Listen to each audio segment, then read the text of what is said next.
how many times I have to say this, but just because I'm a teacher doesn't mean that I use proper grammar 24/7.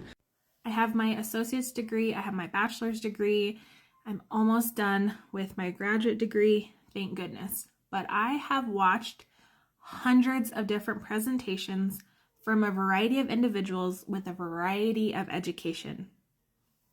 And I'm going to share something with you. It might shock you, I don't know. Out of all of the presentations I've ever seen, there was never a time that a professor didn't make a mistake in their speech. And I'm going to tell you why. This is it. This is why. We are all human. My mom is hearing impaired. She raised me. And then later on in life, I was in foster care and I was around different cultures at that time. And so how I speak is based on a lot of that.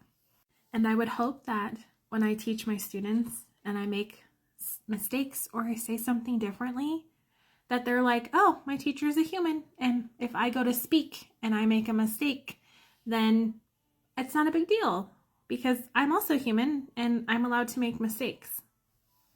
When I was pregnant, I asked around, who's a good doctor? Who should I go see?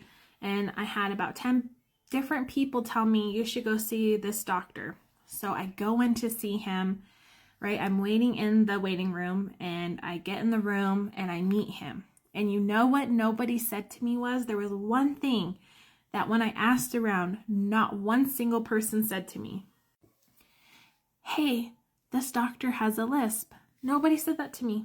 Nobody. So when I went in, I heard it with my own ears. And you know what I thought? Okay. He's still educated. He still has great reviews. So I would hope that we come back into a place in our society where we are understanding that people aren't going to speak perfectly all the time. And just because somebody makes a mistake when they talk or they say a word differently, it doesn't mean they're less educated. And just because someone's a teacher, I would hope that they encourage their students to also make mistakes. And I would hope that we aren't expecting our adolescent students, our children, or students who are children, or students who are teenagers, or students who are even at adult level. I would hope that we teach them that it's okay to make mistakes. Nobody's perfect.